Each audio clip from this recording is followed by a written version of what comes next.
Hi, this is Revathi. Welcome to అందమైన కథల పొదరిల్లు. వీడియోస్కి లైక్స్, కామెంట్స్ షేర్ చేస్తున్న ప్రతి ఒక్కరికి నా హృదయపూర్వక ధన్యవాదాలు. ఇక స్టోరీలోకి వెళ్తే తొలి ముద్దు ఎపిసోడ్ నెంబర్ 29. తన మీద అమాంతం పడిన యష్ని చూసి దీక్ష కంగారు పడుతుంటుంది.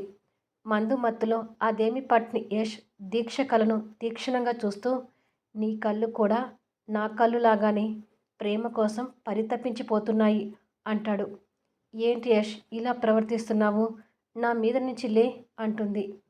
నువ్వు నా మీద పడుకొని నన్ను లెమ్మంటావేంటి? నువ్వే నా మీద నుంచి లే అంటూ తన ఎద మీదకు తలపెట్టి మత్తులో వాలిపోతాడు. దీక్ష ప్రేమగా యష్ తల నిమిరి యష్ని నిదానంగా పక్కకు పడుకోబెడుతుంది. గోడ దూకటం వల్ల చేతికి తగిలిన గాయానికి మందు రాసి దుప్పటి కప్పి, పాపం శృతి కోసం పిచ్చివాడు అయ్యేలా ఉన్నాడు అని కన్నీళ్ళు పెట్టుకొని తర్వాత కింద చాప వేసుకుని పడుకొని, ఇలా యష్ డ్రింక్ చేసి వచ్చినప్పుడల్లా భోజనం కూడా చేయడానమాట అని ఆలోచిస్తూ ఎప్పటికో నిద్రపోతుంది. మరుసటి రోజు ఉదయం దీక్ష తలస్నానం చేసి జుట్టుకి టవల్ కట్టుకొని కాఫీ కప్తో యష్ దగ్గరికి వచ్చి, నిద్ర లే యష్, కాఫీ తీసుకొచ్చాను, లేచి కాఫీ తాగు అంటూ లేపుతుంటుంది. యష్ నిద్రమత్తులో నిదానంగా మేలుకొని లేచి కూర్చొని దీక్ష వైపు చూస్తాడు. తన మెడలో పచ్చని మంగళసూత్రాలు కనపడంతో తన మెడలో తాళి కట్టింది ఒక్కసారిగా గుర్తు తెచ్చుకొని తన చేతిలో నుంచి కోపంగా కప్పుని తోస్తాడు. కాఫీ కప్ కాస్త దూరంలో వెళ్ళి పగులుతుంది. ఆ చర్యకి దీక్ష భయపడుతూ, ఏమైంది యష్ అని అడుగుతుంది. ఎవరు తెమ్మన్నా నిన్ను కాఫీ? నేను నిన్ను కాఫీ అడిగానా అంటూ కోపడతాడు. ఆ కోపానికి దీక్ష భయంగా చూస్తూనే, నేను ఇప్పుడు నీ భార్యని యష్, నీ అవసరాలని నేనే చూడాలి అంటుంది. ఆ మాట అన్నావంటే చంపేస్తాను. నువ్వు నా భార్యవి కాదు, నా జీవితానికి పట్టిన శనివి. నేను చూస్తేనే నా ఒళ్ళు మండిపోతుంది. అసలు నా కళ్ళ ముందు నుంచి వెళ్ళిపో అంటూ ఆవేశపడుతుంటాడు.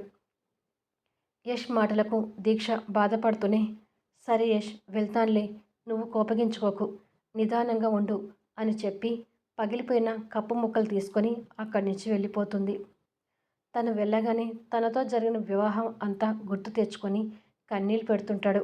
ప్రతాప్ గారు కొడుకు పక్కకు వచ్చి కూర్చొని కొడుకు భుజం మీద చెయ్యి వేసి యష్ అని పిలుస్తాడు. ఆ పిలుపుతో యష్ తండ్రి వైపు తిరిగి కోపంగా చూస్తుంటాడు. నన్ను తండ్రిలాగా కాదు, స్నేహితుడిలాగా భావిస్తానని నాకు ఎన్నోసార్లు చెప్పావు కదా యష్. ఇప్పుడు కూడా ఆ తండ్రిగా కాదు, నీ స్నేహితుడిగా చెప్తున్నాను.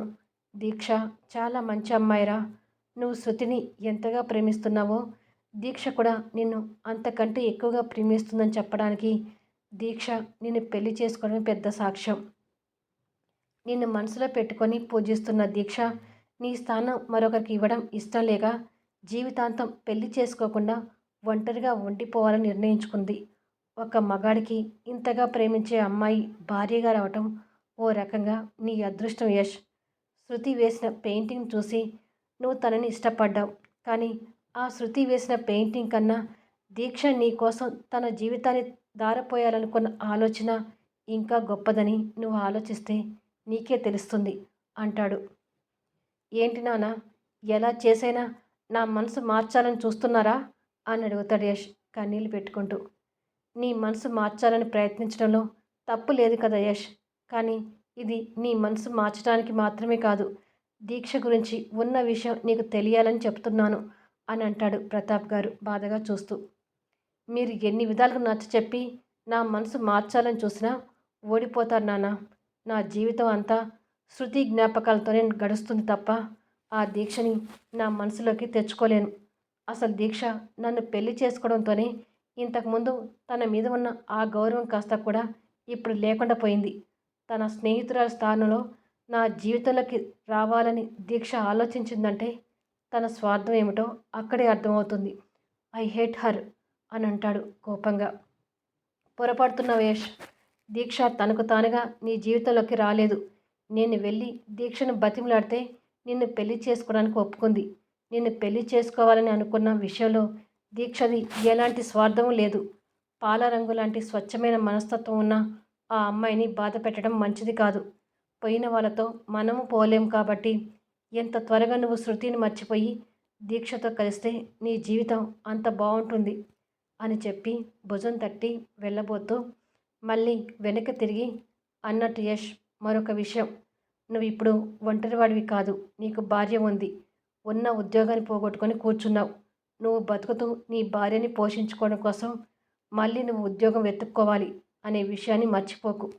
తాగుడు మానేసి కాస్త బాధ్యతగా వ్యవహరించడం నేర్చుకో అని చెప్పి వెళ్తాడు. యష్ ఇంకా కన్నీళ్ళు పెట్టుకుంటూ, దీక్ష ఈ ఇంటికి కోడలవుతుందేమో కానీ నాకు భార్య ఎప్పటికీ కాదు నాన్న. దీక్ష నన్ను పెళ్లి చేసుకోవడానికి ఒప్పుకున్నందుకు తన నిర్ణయాన్ని ఎప్పటికీ యాక్సెప్ట్ చేయలేను. ఈ పెళ్లితో జీవితాంతం నేను తనని అసహించుకునేలా చేసింది అని తిట్టుకుంటాడు. దీక్ష కిచెన్లో ఇంటి పనులు చక్కబెడుతూ ఆఫీస్ టైం అవుతుంది, తొందరగా రెడీ అవ్వాలి అని అనుకొని చకచక వంట పని కూడా పూర్తి చేసి లల్లి లంచ్ బాక్స్లో భోజనం సర్ది లల్లి రూమ్లోకి వచ్చి కాలేజీకి రెడీ అవుతున్న లల్లిని చూస్తూ, నీ లంచ్ బాక్స్ రెడీ అయింది లల్లి అంటూ బాక్స్ తనకి అందించి బ్రేక్ఫాస్ట్ కూడా రెడీ అయింది అని చెప్తుంది. సరే అని అంటుంది ముభావంగా. దీక్ష లల్లి రూమ్లో నుంచి బయటకు వచ్చి టైం అయిపోతుంది, రెడీ అవ్వాలి అని అనుకుంటూ రూమ్లోకి వెళ్ళేసరికి యష్ ఫైల్లో ఏవో సర్టిఫికెట్స్ సర్దటం కనిపిస్తుంటుంది. యష్ సర్టిఫికెట్స్ సర్దుతుండగానే తన వైపు చూస్తూ, ఏంటి మళ్ళీ వచ్చావు అని అడుగుతాడు. నా ఆఫీస్కి టైం అవుతుంది యష్, నేను రెడీ అవ్వాలి అని అంటుంది. యష్ ఆ ఫైల్ తీసుకుని లేచి, త్వరగా కానివ్వు, నేను కూడా రెడీ కావాలి అంటాడు. సరే అని అంటుంది.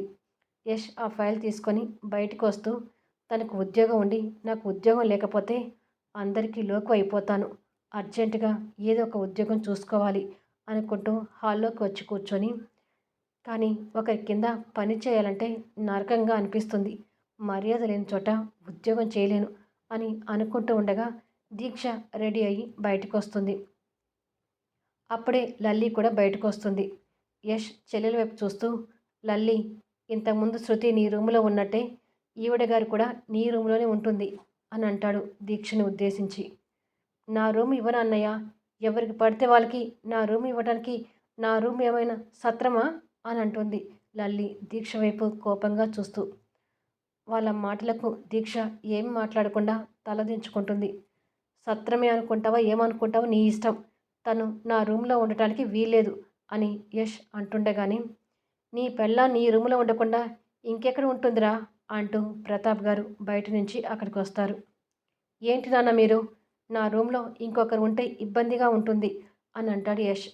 ఎంత ఇబ్బందిగా ఉన్నా భరించు, భార్య అంటే బాధ్యత, దీక్ష మీ రూమ్లోనే ఉంటుంది అని ఖరాఖండిగా చెప్తాడు. మీతో వాదించి ఉపయోగం లేదు నాన్న, మీ ఇష్టం వచ్చినట్టు చేసుకోండి అని చెప్పి రూమ్లోకి వెళ్తాడు యష్. పద్దు అప్పటికి తీరిగ్గా రూములో నుంచి వచ్చి, దీక్ష వంట పని అయిపోయిందా అని ఆర్డర్ వేస్తున్నట్టుగా అడుగుతుంది. అయిపోయింది అత్తయ్య గారు, బ్రేక్ఫాస్ట్ డైనింగ్ టేబుల్ మీద సర్ది పెట్టాను అని అంటుంది. సరే అలాగే లల్లి కూడా లంచ్ బాక్స్ రెడీ చేయి అని అంటుంది పద్దు. లంచ్ బాక్స్ కూడా రెడీ చేసి తనకి ఇచ్చాను అత్తయ్య గారు అని అంటుంది. అవునా, బయట బట్టలు ఉన్నాయి కదా, అవి ఉతికావా అని అడుగుతుంది. ఉతికాను అత్తయ్య గారు, ఇంటి పని అంతా పూర్తయింది, ఉండండి మీకు కాఫీ తెచ్చిస్తాను అని చెప్పి కిచెన్లోకి వెళ్తుంది దీక్ష. ఏంటి పద్దు, కోడలు వచ్చిన తర్వాత నీకు సోమరితనం బాగా పెరిగినట్టుంది, ఇప్పుడా లేచి వచ్చేది అని అడుగుతాడు ప్రతాప్ గారు భార్య వైపు కోపంగా చూస్తూ. అదేమీ లేదు, కాస్త కాలు కలకలు ఉన్నాయని ఇంతసేపు పడుకున్నాను అని అంటుంది భర్త కోపానికి కాస్త భయపడుతూ. దీక్ష మీ అందరికీ ఇంటి పనులు చేసే మిషన్ కాదు, తను ఈ ఇంటి పద్ధతులు చక్కబెట్టే మహాలక్ష్మి అని గుర్తుపెట్టుకోండి అని లల్లి వైపు చూసి, లల్లి నువ్వు కూడా పెద్దదాన్ని అయ్యావు, పెళ్ళిడికి వచ్చిన అమ్మాయివి కాబట్టి ఇంటి పనులు చేసుకోవడం అలవాటు చేసుకో, రేపటి నుంచి మీ అమ్మ మీ వదినతో పాటు నువ్వు కూడా ఇంటి పనులు చేస్తుండు అని చెప్తాడు. సరే నాన్న అంటుంది లల్లి తండ్రికి భయపడుతూ. ప్రతాప్ గారు అక్కడి నుంచి తన రూమ్లోకి వెళ్ళిపోతారు. ఏంటో ఈయన గారు కోడలు వచ్చాక కూడా నన్ను సుఖపడనివ్వరు అని తిట్టుకుంటుంది పద్దు. దీక్ష కాఫీ తీసుకుని వచ్చి పద్దుకి ఇస్తుంది. పద్దు కాఫీ కప్ తీసుకొని కాస్త కోపంగా దీక్ష వైపు చూస్తూ వెళ్తుంది. లల్లి నీకు టిఫిన్ వడ్డిస్తానురా అని దీక్ష లల్లిని పిలుస్తుంది. నువ్వేమీ వడ్డించాల్సిన అవసరం లేదు, నేను పెట్టుకొని తింటానులే అని లల్లి డైనింగ్ టేబుల్ దగ్గరికి వెళ్తుంది. యష్ ఆ మాటలు వింటూ బయటికి వస్తాడు. యష్ కూడా వెళ్ళి డైనింగ్ టేబుల్ దగ్గర కూర్చుంటాడు. దీక్ష వెళ్ళి యష్కి వడ్డించబోతుంటే, అవసరం లేదు, నేను వడ్డించుకుంటాను అంటాడు కోపంగా. యష్ ప్రవర్తనకు దీక్ష కాస్త బాధగా చూస్తుంటే, లల్లి అది చూసి చిన్నగా నవ్వుతూ టిఫిన్ చేస్తుంటుంది.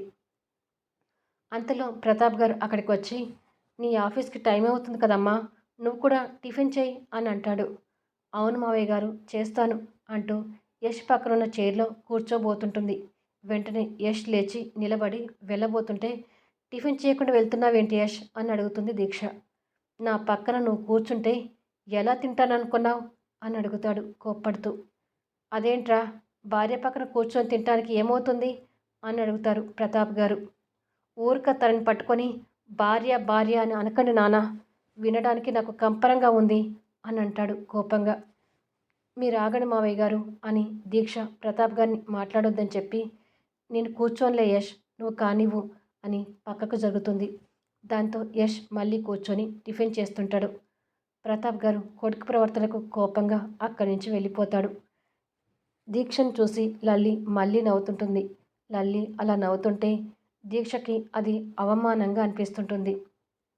తర్వాత తన చేతి వాచ్ చూసుకొని, టైం అయిపోతుంది, నేను వెళ్ళాలి అనుకొని ఆల్రెడీ ప్రిపేర్ చేసుకున్న లంచ్ బాక్స్ బ్యాగ్లో పెట్టుకొని హడావుడిగా బయటికి వెళ్ళి స్కూటీ తీస్తుంటే, టిఫిన్ చేయకుండా వెళ్తున్నా ఏమిటమ్మా అని అడుగుతారు ప్రతాప్ గారు.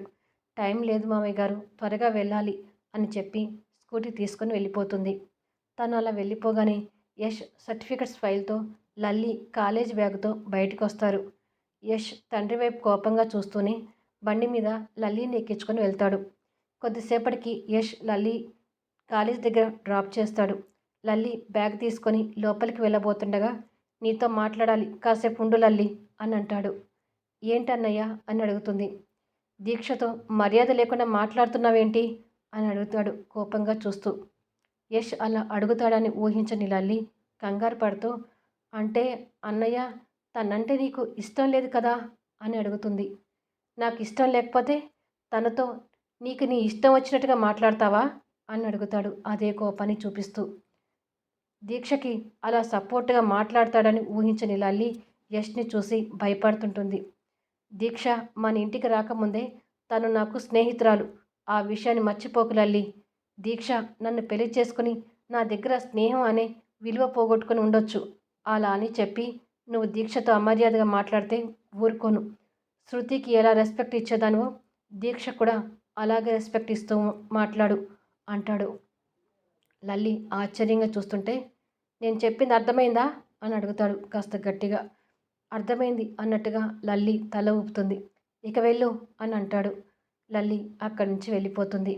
తను వెళ్ళిపోగానే బండి స్టార్ట్ చేసుకొని ఇంటర్వ్యూ కోసం ఓ ఆఫీస్ ముందు బండి ఆపుతాడు. ఇదండి ఈ ఎపిసోడ్ మీద మీ అభిప్రాయాలు తెలుపుతూ దయచేసి లైక్ చేయండి, కామెంట్ షేర్ చేయండి, సబ్స్క్రైబ్ చేసుకొని బెల్ ఐకాన్ ప్రెస్ చేసి ఛానల్ షేర్ చేస్తూ సపోర్ట్ చేయండి.